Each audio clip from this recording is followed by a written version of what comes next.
Hello everyone, मेरा नाम है उज्जवल और स्वागत है आप सबका द एक्सप्लेन के अंदर। यार वीडियो स्टार्ट करने से पहले ना तुम लोग मेरे को एक चीज़ बताओ, तुम लोग एनीमे रिलेटेड कंटेंट देखना चाहते हो? क्योंकि यार मैं एनीमे का बहुत बड़ा फ़ैन हूँ, मैंने बहुत सारी एनीमे देखी हैं। और जैसा कि मुझे पता है हमारे चैनल पे हम लोग यूजुअली वर्सेस बैटल्स की बात करते हैं, वो भी कॉमिक कैरेक्टर्स के बारे में या रेयर केसेस में मूवी कैरेक्टर्स के बारे में। लेकिन यार मैं एनीमे रिलेटेड कंटेंट बनाना चाहता हूँ।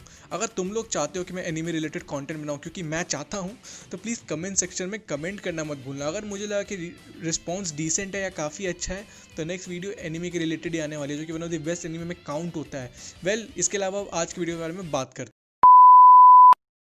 हैं। तो जैसा कि हमने पहले एक बार वीडियो बनाई थी सुपरमैन वर्सेस थॉर, लेकिन वो कॉमिक एक्यूरेट रिलेटेड वीडियो थी। उसी वीडियो में एक बंदे ने मेरे को टेक्स्ट करा था, कमेंट करा था कि सर आप एक बार सुपरमैन वर्सेस थॉर बना मूवी वर्जन के रिलेटेड। तो मैंने कहा यार कॉन्टेक्स्ट तो सही है, मतलब मूवीज़ के बारे में हम लोग कभी वर्सेस बैटल बनाते नहीं, उनके कैरेक्टर्स को भी कंपेयर करते नहीं है। तो आज के वर्सेस बैटल में हम लोग सुपरमैन वर्सेस थॉर करने वाले हैं, लेकिन उनकी मूवी वर्जन के बेसिस पे। क्या लगता है कौन जीतेगा? जानना चाहते हो तो वीडियो को एंड तक जरूर देखना। सुना without wasting any time, let's get started. अब हम लोग सबसे पहले बात करेंगे थॉर के बारे में। यस, मूवीज़ के अंदर भी थॉर एक एसगार्डियन है, एक गॉड है, वो एसगार्डियन फिजियोलॉजी पोजेस करता है। एंड बात करें उसकी पावर एंड एबिलिटीज़ की, तो in order of raw strength पूरे कॉमिक्स के अंदर, पूरे सिनेमैटिक यूनिवर्स के अंदर मेरे हिसाब से Thor one of the strongest character है एमसीयू के अंदर। उसकी फीट से अगर हम लोग डिसाइड करें, क्योंकि ऐसे कोई न्यूमेरिकल वैल्यू हमारे पास है नहीं कि वो कितना स्ट्रॉन्ग है, तो अगर उसके हम लोग फीट से डिसाइड करें, जब थॉर के पास इनिशियल टाइम में उसके पास अपना म्योनीर था, तो उसने म्योनीर से लिटरली थंडर ब्लास्ट जैसा अटैक करा था, जिसने पोर्टल से जितनी भी चित्तौरी आर्मी आ रही थी उसको सबको उसने वाइप आउट कर दिया था। देन उसने फ्रॉस्ट जाइन जैसे पूरे आर्मी के कैरेक्टर्स को अकेले संभाला है। एंड यूजुअल बेसिस पे देखा जाए तो एक फ्रॉस्ट जाइन एक एवरेज एसगार्डियन के इक्वल आता है, उसने उसमें हंड्रेड्स ऑफ फ्रॉस्ट जाइंट्स को मारा था। देन उसने सर्टर के रेलम में जाके सर्टर को पकड़ के लाया था। वो यस, सर्टर उसने अपने प्राइम में नहीं था, लेकिन सर्टर स्टिल इतना वीक नहीं था कि उसे कोई भी जाके मार सके। इन सब के ऊपर उसने जब उसने अपना म्योनीर खोया था, तो थॉर रैग्नारॉक के अंदर, तो उसने अपने यूजुअल अपने रॉ स्ट्रेंथ के बेसिस पे उसने हल्क को हराया था, जबकि हल्क उस टाइम अपने प्राइम पे था। यस, हमें पता है एमसीयू में बाद में हल्क को काफ़ी पेल करके दिखाया गया, लेकिन हल्क को जब उसने हराया था तो हल्क उस टाइम अपने प्राइम में था। एंड स्टिल उसने हल्क को हराया था, जो कि अपने में ही बहुत बड़ी फीट हो जाती है। एंड इन सब के ऊपर फाइनली जब उसको अपना स्ट्रॉन्ग बेकर मिला था, तो वो सिंगल हैंडेडली ऐसा कैरेक्टर था जिसने थैनोस को उसके घुटनों पे लाके बैठा दिया था। एंड अगर वो हेड के लिए जाता तो थैनोस वहाँ पे मर चुका होता। इन्फिनिटी वॉर के बाद आगे मूवी भी नहीं बनती। तो इस ओवरऑल में देखा जाए तो यस, थॉर स्ट्रेंथ के मामले में एक्चुअली काफ़ी स्ट्रॉन्ग है। अब हम लोग थॉर की स्पीड की बात करें तो यस, उसके स्पीड के मामले भी ऐसी कोई न्यूमेरिकल वैल्यू, ऐसी कोई फीट नहीं है जिससे हम लोग जज कर सकें। लेकिन यस, मैं इतना ज़रूर कह सकता हूँ थॉर के पास उसका अपना म्योनीर था, तो वो लिटरली स्पीड और साउंड से ज़्यादा ट्रैवल कर सकता था, जैसा कि हमने मूवीज़ में देखा है। एंड जब उसको उसका स्टॉर्म ब्रेकर मिला, तब तो वो बायफ्रॉस्ट को अपने विल के हिसाब से समन करके एक रियलम से दूसरे रियलम में ट्रैवल भी कर सकता है। अगर हम लोग इस फीट को कंसिडरेशन में ले, तो again Thor one of the fastest character के अंदर काउंट हो जाता है मार्वल सिनेमैटिक यूनिवर्स के अंदर। एंड फाइनली सबसे ऊपर बात करें उसकी ड्यूरेबिलिटी के बारे में, तो मैं एक स्टेटमेंट से उसकी ड्यूरेबिलिटी को जज करा दूंगा कि यस, थॉर ने लिटरली न्यूट्रॉन स्टार के टेम्परेचर को सर्वाइव करा है ताकि उसका स्टॉर्म ब्रेकर बन सके। एंड हम सबको पता है न्यूट्रॉन स्टार का टेम्परेचर एक्चुअली सर के कोर जितना गर्म है, एंड उसको सर्वाइव करना अपने में ही बहुत बड़ी फीट होती है। तो इस हिसाब से अगर मैं ओवरऑल जजमेंट दूं, तो yes, Thor Marvel cinematic universe के अंदर one of the strongest characters के अंदर काउंट होता है। अब हम लोग बात करेंगे सुपरमैन के बारे में। अनडाउटेडली सुपरमैन मूवीज़ के अंदर भी काफ़ी ज़्यादा स्ट्रॉन्ग है, जैसे वो कॉमिक्स के अंदर है, क्योंकि हम सबको पता है। बात करें उसकी रॉ स्ट्रेंथ की, तो सुपरमैन ने मूवीज़ के अंदर जब उसको अपने इनिशियल स्टेज में मैन ऑफ स्टील के अंदर उसको अपनी फुल पोटेंशियल, फुल पावर के बारे में अंदाज़ा भी नहीं था, तब भी उसने जनरल जॉर्ड के 2 सुप्रीम कमांडर्स को अकेले संभाला था एंड उनके साथ फुल ऑन बैटल में जा रहा था। एंड मैन ऑफ स्टील के एंड तक तो उसने जनरल जॉर्ड जैसे कैरेक्टर को लिटरली मार दिया था, जिसको ईयर्स ऑफ ईयर्स का बैटल एक्सपीरियंस है, और उस टाइम सुपरमैन अपनी फुल पोटेंशियल को जान नहीं रहा था, पहचान ही रहा था फिर भी। एंड इन सबके ऊपर बात करें जस्टिस लीग के बारे में, तो यस, जस्टिस लीग के अंदर उसने सिंगल हैंडेडली पूरे जस्टिस लीग को ओवर पावर कर दिया था।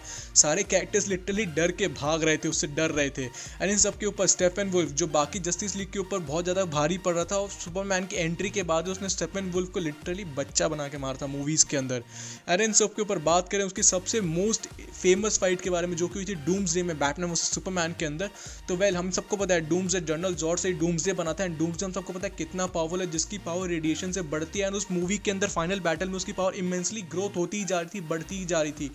एंड इवन दो उन सब फैक्टर्स, उन सब फेजेस के अंदर सुपरमैन ही एक ऐसा कैरेक्टर था जो डूम्सडे के सामने अकेले खड़ा हो पाया।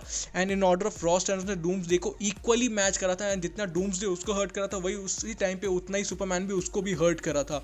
तो well, in order of raw strength कहा जाए तो yes, undoubtedly Superman one of the strongest character है डीसी मूवीज के अंदर।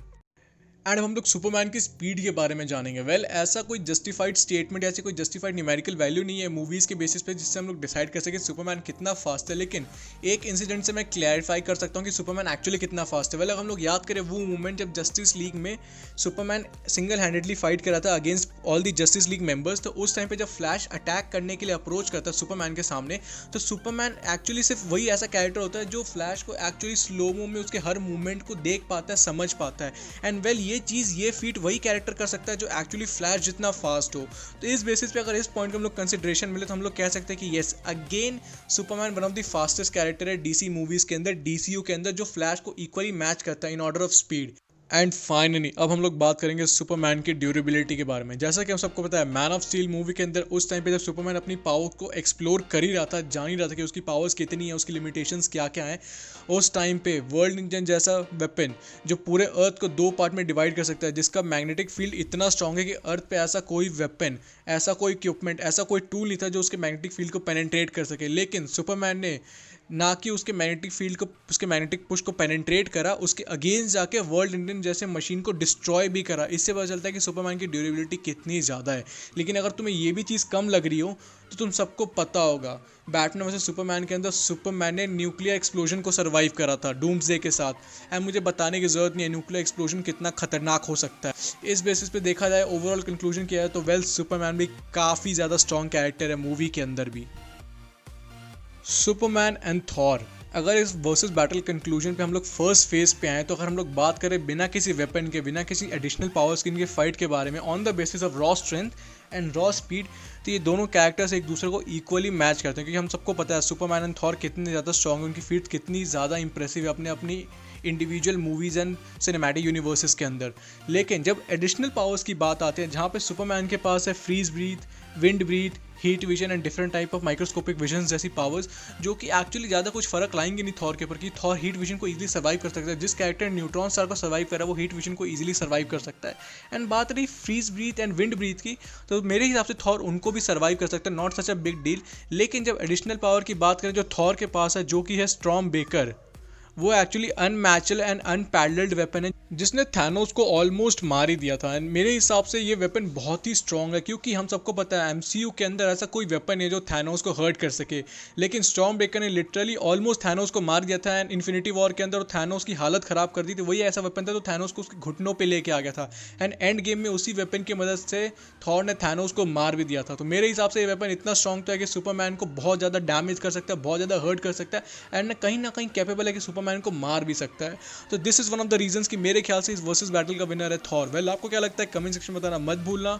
अगर वीडियो अच्छी लगी हो तो लाइक कर देना, शेयर कर देना, चैनल को सब्सक्राइब करना मत भूलना। Till then bye bye, take care and thanks for watching.